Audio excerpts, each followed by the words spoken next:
Today on the channel, we're going to take a look at Guitar for the Practicing Musician from January of 1997. Eddie Van Halen, this is my final word.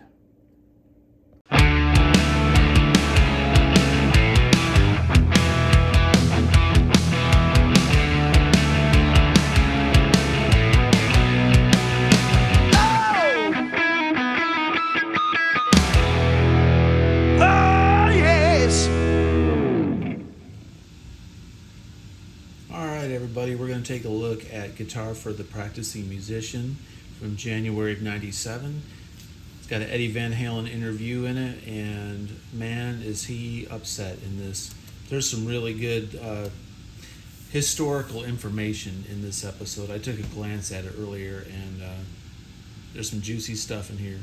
But this is my final word, according to Eddie himself. He talks about the whole split up of Sammy Hagar and the debacle with David Lee Roth returning for MTV, the MTV Awards and the Best Of album.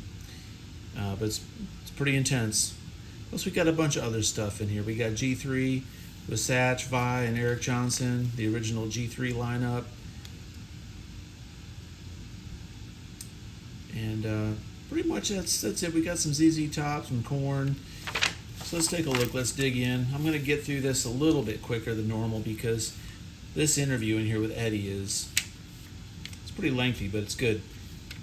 All right, let's see. We got Bush playing Ernie Ball strings. Got some surfer dude with a Squire. Not a surfer, but more. He looks like he's riding a skateboard, but I guess he's on a table. Improves your grip.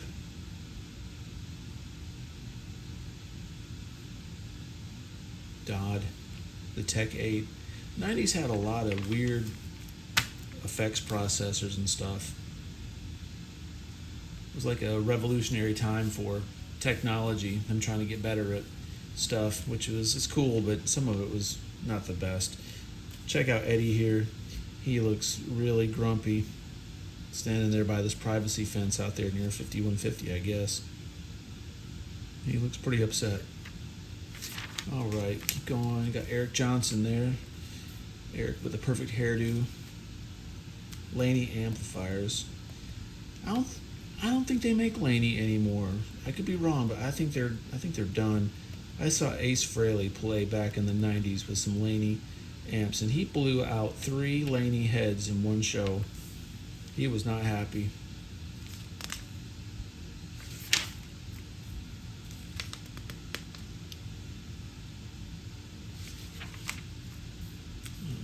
See what we got here. We got some letters to the editor. These always kind of crack me up. Let's read one. November Rain. Let's see what this guy says here.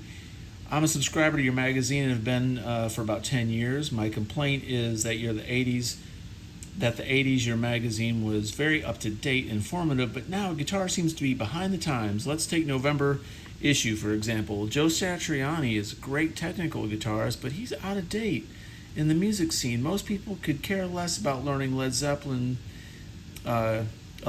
tune. Rush has a new album out, but I think if I read another article about them in your magazine, I'll shoot myself. Well, that's guy's pretty upset, man. He doesn't want to hear about Zeppelin or Satriani or the new Rush album. And we're still writing guitar articles on Led Zeppelin and Rush and Satriani. Kula Shaker, I remember this band. They were cool. They had a song called Tatva that was pretty sweet. I had that CD. Kula Shaker. Free at Last. Got Prince here. That's when he broke up with Warner Brothers. The artist formerly known as Prince is attempting to revive his career by releasing a massive new album entitled Emancipation. So wow, 97, that's when Prince broke free. What is this? Better Living Through Gadgetry. That looks like a ghost detector or something, some kind of EMF thing. Next time you're at Radio Shack buying tape head cleaner, consider purchasing 2 gizmos that'll make your life easier. The tape head demagnetizer and a volt ohm meter. They cost about $15, but are well worth the price. Yeah, and a few years after that, no one was using tape. I gotta agree. I think the ohm meter's a good idea. I've got one. They come in handy for lots of stuff. There's some more technology. We got the Digitech RP6, and it's blue. The beginning of the end of the new beginning of Van Halen. So check this out. This is an open letter that David Lee Roth wrote October 2nd of 96. To whom this may interest, you've probably heard rumors that Van Halen and I will not be consummating our highly publicized reunion, and since neither Edward, Alex, or Michael have corroborated or denied the gossip, I'd like to go on record with the following. Eddie did it. It's no secret, nor am I ashamed of any unabashed rapture at the prospect of resurrecting the original Van Halen. A couple of songs was all I knew for sure when Edward and I got together 3 months ago to write them. At that time, the band tiptoed around me sprinkling sentiments like, "This isn't a sure thing, Dave. This doesn't mean anything long-term, Dave. We're still auditioning other singers, Dave." I was cool. I was happy. I was in the moment. The next thing I knew, the four of us are doing a surprise walk-on at the MTV Awards. I told Edward at the time that I didn't think it was a good idea for the band to go to New York half-cocked, and I didn't want to imply our presence that we were back, if in fact it was just a quickie for old time's sake. Well, ain't hindsight always 20/20? Had I asked for something in writing, this wouldn't have happened. Had I acknowledged the occasional icy grip in my stomach, maybe this wouldn't have happened, but I didn't, like I said, rapture. And I love these guys. Do I trust them? That question never entered my mind. Then a series of events last week led me to discover, at about the same time the press did, that the band, along with their manager, had already hired another lead singer, possibly as long as 3 months ago. I wondered how he felt that night at the MTV Awards. It certainly explains why that night Edward looked as uncomfortable as a man who just signed a deal with the devil. I can't think of a reason Edward would lie to me about being considered for lead singer when he had already hired someone and then let me appear on MTV under the impression that there was a great likelihood that Van Halen and I were reuniting. As I said, I told him under no uncertain terms that I didn't want to do the MTV gig as a band unless we were in fact a band. And so I apologized to my fans and my supporters and MTV. I was an unwitting participant in this deception. It sickens me that the reunion as seen on MTV was nothing more than a publicity stunt. If I'm guilty of anything, I'm guilty of denial. I wanted to believe it just as much as anyone else. Those who know me know that trickery was never my style. Wow, that's a powerful letter. So check this out now. You already know to turn the page 28 details for the Hagar Roth Cherone fiasco. There you'll find the whole story straight from Eddie. And that's all you really need to know. But for the history books and for the scrapbooks, here are the complete unedited texts. So we just read David Lee Roth. Here's Eddie's response, or the band's response. So one day later, October 3rd, 96. We parted company with David Lee Roth 11 years ago for many reasons. In this open letter of October 2nd, we were reminded of some of them. The intention all along was to do 2 new songs and for Dave to do a Best of Volume 1 package. He was never led to believe anything but that. When the 4 of us were asked by MTV and Warner Brothers to present an award at the MTV Awards in 96, the 4 of us agreed. Dave was never an unwitting participant.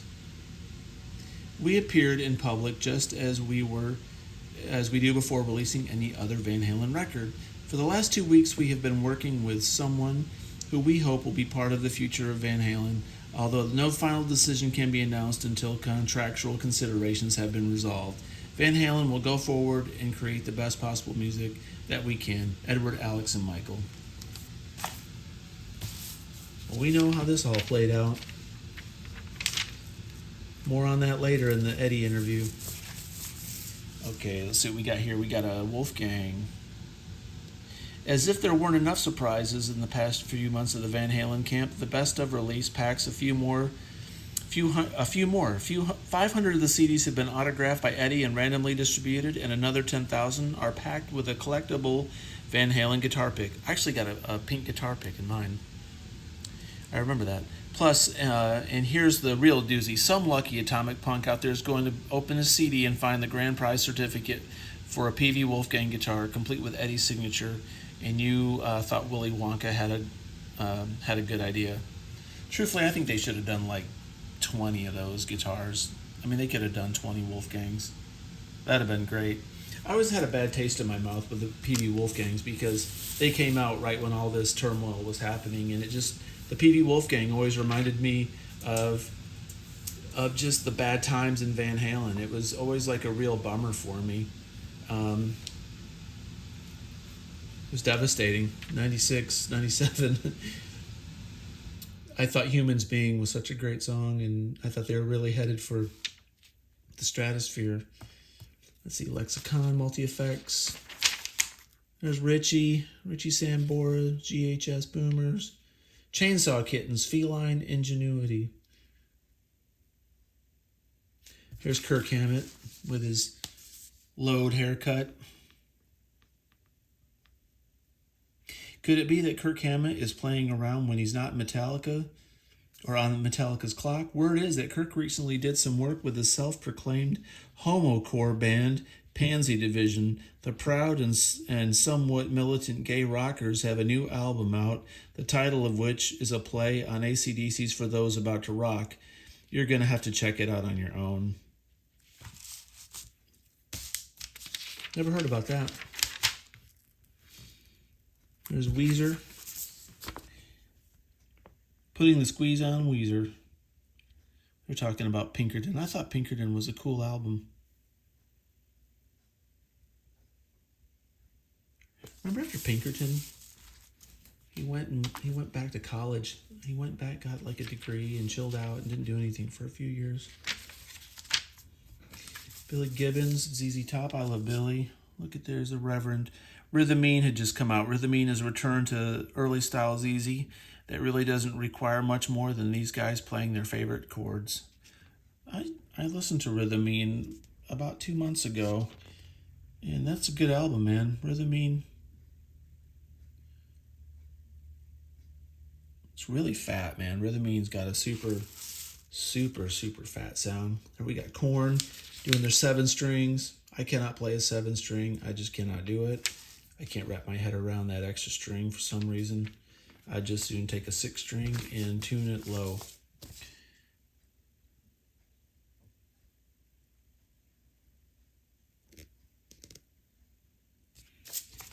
All right, moving forward. Rewind, fast forward. What do we got here? We got, like our own private eye in the missing persons mission, Greg Peterson has caught up with another round of renowned guitar vets. Let's see what Vito has to say. They actually caught up with Vito. His hair always looked like it was Brillo pads to me, man. He's got that Gene Simmons hair. Nothing against that, man. I'm not trying to pick on the guy, but his hair was funky. During the late 80s White Lines, Vito Bratta snagged the top spot in several readers' polls. For his 6-string deafness, Bratta certainly shredded, but it was his ability to integrate complex acoustic passages into Lion's corporate rock hits like Wait and When the Children Cry that was trend-setting. Actually, Bratta prefers playing acoustic guitar. Bratta says electric guitars are just amplified acoustics. Now there's science for you. Besides, getting a tone from an electric instrument is as much work as practicing. It's hard to identify the perpetrator of White Lion's premature extinction, but Bratta definitely has some opinions. I don't practice my butt off for some label idiot to suggest I play sloppy. But a few years ago, that's what happened, says Bratta. That's when I walked away. After 4 frustrating years trying to find a singer, Bratta started the internet's own Musicians Classified Network. It's a complete guide to everything a musician could need, says Bratta. There's over 4,000 categories. For example, you can place an ad for a singer, and the whole world will see it. You could have a person's picture, demo, and video, and audition them right from your computer. Today, Bratta considers guitar playing a hobby, not a living. There you go. this is the Yamaha MD4. I had the MD4 and the MD8. These things were great. I still got my MD8. You couldn't really put much on those mini discs, but these recorded excellent. I did several awesome demos with those. That's right when everything was going digital. That was actually very groundbreaking. All right, so here we go. The Angry Eddie interview. Push comes to shove. Eddie Van Halen comes clean on his war of words with Sam and Dave and looks to the future. Okay, here we go. Hang on for this, fellas. I've never seen Eddie Van Halen so angry. Maybe he has been this angry. Maybe he never has been this angry. Sorry, I can't read. He storms out of the lounge in the MTV or the 5150 studio, clenching his hands into fists and pointing menacingly into the air with wicked finger jabs. Cigar smoke wafts through the air and the studio is strangely quiet. No music is playing. But this isn't about music, not today. Eddie is outraged over the recent events surrounding the band that bears his name. He feels that he has been lied to, betrayed, and made out to be a conniving, cutthroat musician by the press, by the music community, and by people he felt he had been were his friends. In this latter category, two people in particular are thorns ripping into his side: Sammy Hagar and David Lee Roth. At the outset of this interview, Eddie started taping our conversation with his own tape recorder. Apparently, a recent article in Entertainment Weekly had misquoted him, and he doesn't want this to happen again. Don't put quotes around stuff I effing didn't say, you know, he says, referencing EW. His grin, not a happy one. He's not taking any chances on this and of this kind of misquoting happening again, but his tape jammed during our talk, and Guitar offered to stop the interview and wait for him to get another recorder. He thought a moment and said, "F it, I trust you." That's a significant vote of confidence from the one guitarist in America who has always managed to run a successful band, regardless of who happens to be singing lead. So here it is verbatim, Eddie Van Halen's side of one of the most heavily publicized guitar vocal spats in rock history. Enjoy it. It's the last thing you're going to hear from him for a while. Look at that page. I'll let you soak that in. Look at this.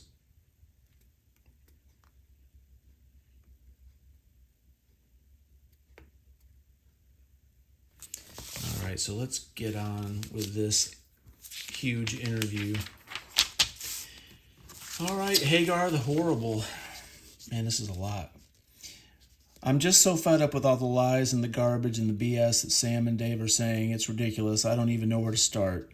It's like the Sammy thing was just a long time coming, especially when I got sober.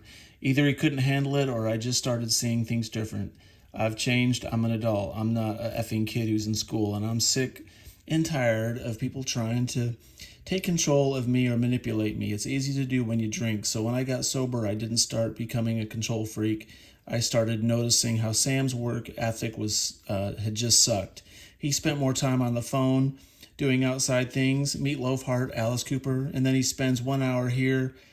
Now, what's wrong with that picture? For me, it's amazing, but since I stopped drinking, I can't stop writing. The man upstairs is going ta-da and giving it to me. I thank him every night. Anyway, Twister director Jan DeBont had called and asked me about doing the music for Twister, and VH manager Ray Daniels suggested making it the whole band. Now DeBont, Alex, and I told Sammy, don't write any about tornadoes. What does he come up with? The sky is turning black. My knuckles are turning white, headed for the hot zone. Ugh. That song was not all there, so I ended up in the 11th hour pulling out Human's Being, which had more of an attitude, and Sammy didn't want to finish the song, so I did the singing an octave beneath it. Somebody had to finish it. Then DeBont came up to me, came to hear the music, and while we were mainly hired to do a rock and roll song, which was Human's Being, Jan also wanted a song about a relationship, and he walked in and heard an instrumental that Alex and I had worked on. Let's see. He said, "What's that? I've got to have it." So he picked it for the end of the movie, and it's the other song. It was Out of Our Hands. So that was Respect the Wind, clearly, the piano song. With Sammy, it all just came to a head. It came down to Glenn Ballard trying to help make the one song for Twister a home run, and it was just a base hit. And it boiled down to the lyrics and performance. The track was done, but when you have an opening line of "I want to know you, I want to see you, you are," and the next line is "I can see your diamond ring through that shining star." I mean, give me a break. It's like Wolfie comes up here and help. Wolfie, come up here and help, will you? Sammy's take on it is that he got fired over that one line. That's not it. In fact, he refused to be a team player. Okay, he goes on down here later. He says, it started back in OU 812, almost somewhere. Somehow in my drunken stupor, I agreed with Sammy and Ed Leffler, the band's manager, to do the Monsters of Rock, which meant headlining a stadium show when we only had one record under our belt, which is really ludicrous, utterly ludicrous. I can't say naive. I was drinking. I was like, just let me make music. And thinking back now, in a clear mind, it wasn't. Throws up his hands. I feel like I'm fighting ghosts, you know? Like, I mean, the only reason I'm doing this is because people on the internet and everyone else are saying, wait a minute, Dave and Sam are both saying the same thing. How can they both be lying? Well, I'm saying they effing are lying. If you read their own press releases, you'll find that they're both contradicting themselves. Sammy committed to the Twister project and now says that we canned him. I kept saying, why did you commit to this? You're out in Hawaii and you've got a pregnant wife. All they wanted was some music. It was money. That's what. When I got sober, I realized his whole motivation was money. You know how we got him to stay to do that extra hour in Humans Being? Al told Ray, call his studio right now because Sammy's getting ready to leave. Ray told Sam to get more money and he stayed.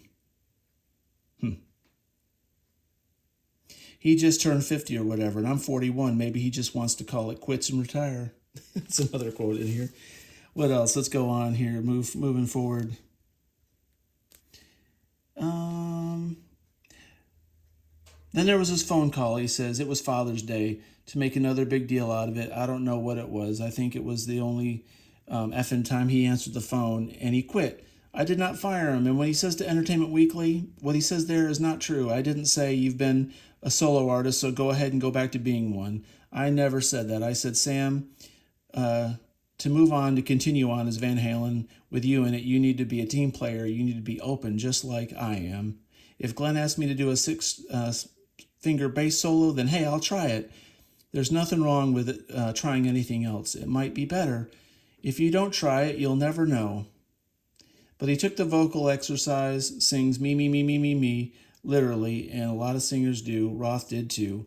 Sam was totally against the best of period. He didn't want to do a Roth CD and Sammy CD. He was afraid Roth's would oversell his. And we made it into one CD, half and half. Then he wanted more songs. I want more of my songs. Hey, he sang on the songs, but the band wrote them. They're not your songs. What else we got here? Okay, Sammy says later on, okay, damn it, I'm frustrated. I want to go back to being a solo artist. I said, thank you for being honest. The last thing he said to me was, I hope we can remain friends. If you ever change your phone number, please call me. And I said, do the same. And that was it. We never raised our voices. We didn't yell. We didn't scream. It was very amicable split. He quit, and I was just very happy that he was honest instead of keeping us hanging. So he puts out a press release saying that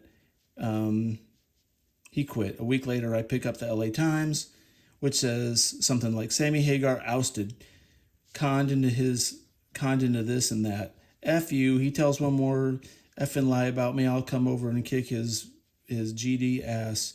If I see this guy, he better be wearing a cup. Just you and me, mother. First a lie detector test and then boxing gloves. Wow, man, he's so angry. So Sammy quit around the same time. Dave was informed about the Best Of CD. People were over at Warner Brothers. He called me up and sensed a different guy on the phone. I thought he was humbled by his mariachi Vegas trip or whatever. He just seemed like a normal guy. Of course, now he claims in the press that he called to make up and make good. BS. He had 12 years to do that. Yeah, we did apologize to each other about the mudslinging and childish behavior in the past, but that's not why he called, because he's right back at it right now, and I've tried very hard to make it take the high road, but I have to tell you the truth because I'm PO'd and I really am deeply hurt. It hurt my feelings. I thought we were friends. I mean, he even said, "Hey, if it all ends tomorrow, at least I got to do it with you guys one more time and we're still friends." That's the first thing that went out the window. He basically spit in my face backstage at the MTV Awards. It wasn't it wasn't his onstage antics, which were embarrassing enough, and that he was rude to Beck. It was afterwards. What started out to be just a conversation about the best of package turned into being a 45-minute phone talk. I told him I'd get back to him and let him know when I knew more, and it was up in the area, and I stopped by his house. And we smoked cigars in his backyard for about 3 hours, just us having fun in a way that we never have. We never connected on that level because we were never really friends. We came from different schools. Our only bond was the band.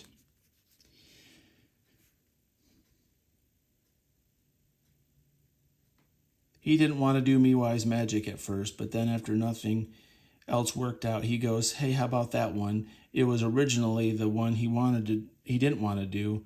So go figure. I just don't get it. These guys are all just wired differently."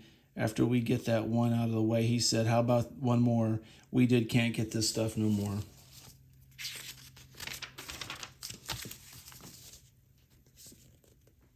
Lyrically, if you listen to it, he never says what you can't get and why you can't get it.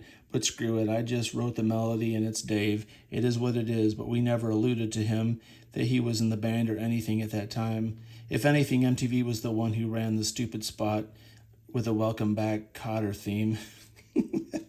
A week before we went to do MTV awards, I told him baby steps. I told him every other day, "Dave, we don't have to have a song yet. You're putting the cart before the horse that doesn't exist." Plus, he pulls a muscle in his leg, preparing for a tour. What tour? We don't even have a effing song yet. I'm sorry, but that's just the way it is, and he was well aware of it. He might have misinterpreted what he might have misinterpreted was that week before we went to MTV Awards, we sat in this very room here and said, "What are we going to say if we get mobbed by the press?" He quote unquote said, "Let's just tell the truth. There's less to remember." I said, "Great. The truth is we did 2 songs for the Best Of album. Warner Brothers wants 2 videos, and that's it. Now, as for the future, I'm not closing the door on it, but you're not the singer now. Maybe we're talking 5 or 10 years from now. Well, that ain't even going to happen now." Well, it did happen again. We all know what happened in 04, then 07. Anyway, he made an idiot out of himself on MTV. It was pretty ridiculous too. I was as uncomfortable as crap. I don't know what he did right before we went out, but he just went ballistic. He had that Jack Nicholson Joker pasted on smile. Half the stuff he was doing, they didn't even show on camera. I'm just going, what's wrong with this guy? But after the half-assed standing ovation we got, I'm sure he felt that he would say, "Okay, Dave, you're in."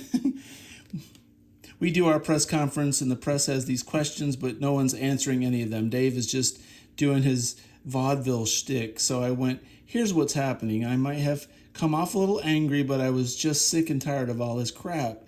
It's very simple, it's very simple. Everybody shut up. Here's what's happening. We just did 2 songs in the Best Of Warner Brothers CD. Warner Bros. Would like us to do some videos. In December, I'm getting a hip replacement. Now, if you think if you think we're going to do a nostalgia effing oldies but goodies tour this summer, forget it. We're not in it for the money, and I'm not going to rip off the fans." That's all I said, and that's the truth. After about 3 interviews like that during the awards, his whole vibe changed. Instead of him coming up to me and saying, "Would you please just mention this," or "Would you please not mention this or that?"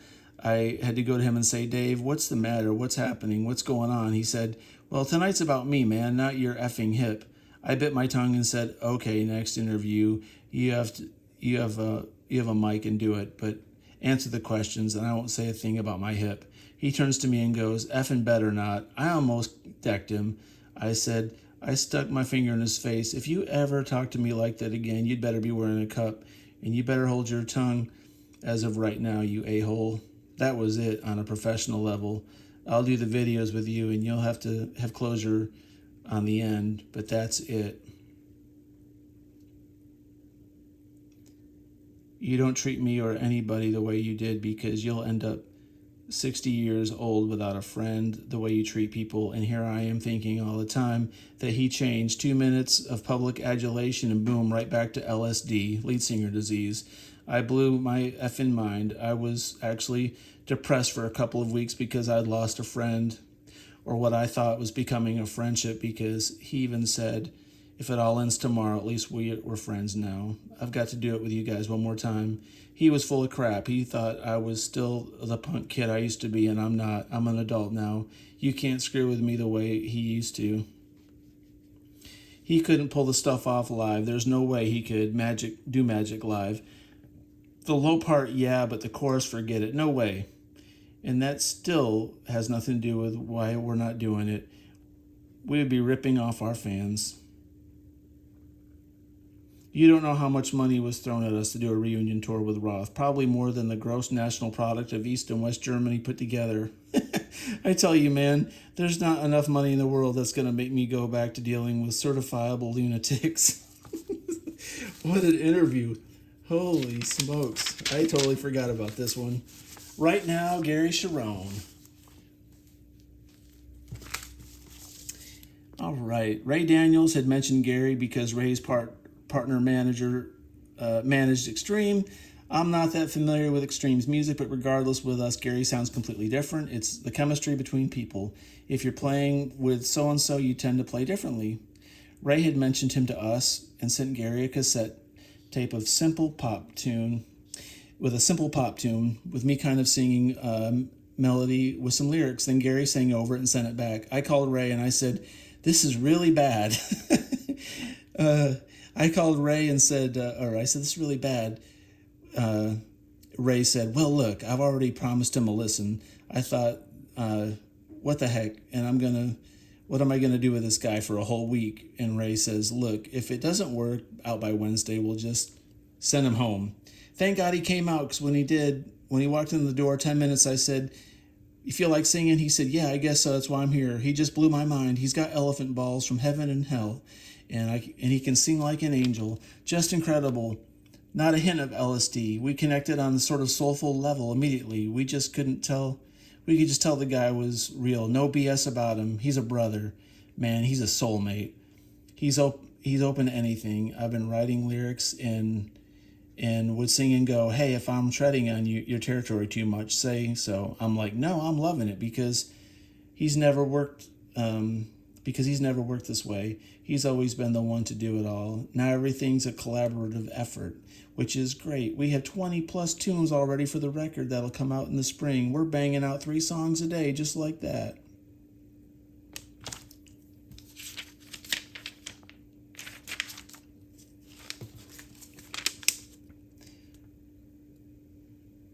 As for the fans, some fans never accepted Sammy, so they're not going to accept Gary. Fine. Then listen to the Roth records. If you like Sammy, buy those records. We're moving on, and the fans are not going to dictate who I work with. All I want to do is make music and hopefully touch somebody with it. If you want the old, buy the old. If you want the new, buy the new, if you like it. Nobody's forcing you to do anything, but nobody's going to force me to do something I don't want to do, because then it wouldn't be honest to our fans. I have to make music from my heart, with the people I enjoy doing it with. If I went on the road with Roth, it would be an embarrassment. I'm not a doctor, but Sam and Dave both need help. I'm getting mine. I was in therapy for 2 years, and it helped me immensely. Right now, I'm just grieving because I really thought that Dave and I would be good friends. And he was really bummed out about that. That impacted him really, really bad. this is it, man. This is the last thing I'm going to say about it. This is my final word about both these self-centered guys. I wish them well. I don't hate them. I wish we could remain friends, but they're the ones lying, and I can't be friends with a liar. That's it. Whatever they respond back to the truth, respond back to my truth. I'm not going to give them the time of day. I'm done.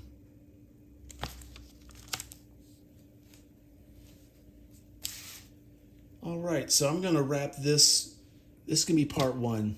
They go on and listen to the Van Halen 3 record. They go in the studio and check out some tracks. So I'll cover that in a part two.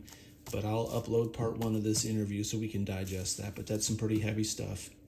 So until part two, please like, comment, and subscribe. Peace out.